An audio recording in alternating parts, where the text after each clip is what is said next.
ஜோவிகா விஜயகுமார் நடிகை வனிதா விஜயகுமாரின் மகள்.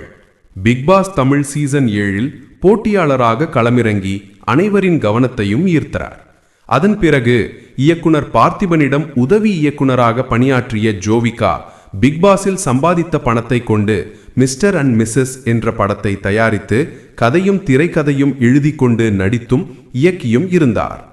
ஆனால் அந்த படம் விமர்சன ரீதியிலும் வணிக ரீதியிலும் தோல்வியடைந்தது. மேலும் இளையராஜாவின் பாடலை அனுமதியின்றி பயன்படுத்தியதாக வழக்கும் நிலுவையில் உள்ளது. இதற்கிடையில் ஜோவிகா மீண்டும் பேசப்பட காரணம் அவர் சமீபத்தில் தனது இன்ஸ்டாகிராமில் பகிர்ந்த வீடியோதான். அதில் ஜோவிகா வெடிய போடு ப்ரோமோ பாடலில் கேமியோ நடனமாக நடிக்கிறார் என்று தெரிவித்துள்ளார். நடன இயக்குனர் பாபா பாஸ்கரிடம் நடனம் கற்றுக்கொள்ளும் வீடியோவும் வைரலாகி வருகிறது. இதனை பார்த்த ரசிகர்கள் ஜோவிகாவுக்கு வாழ்த்துகளையும் சில கேள்விகளையும் எழுப்பி வருகிறார்கள். நடிகையாக வருவீர்கள் என நினைத்தோம், ஆனால் கேமியோ டான்சரா என கேட்டு வருகிறனர். ஜோவிகாவின் இந்த புதிய முயற்சி ரசிகர்களிடையே கலவையான எதிர்வினைகளை ஏற்படுத்தியுள்ளது.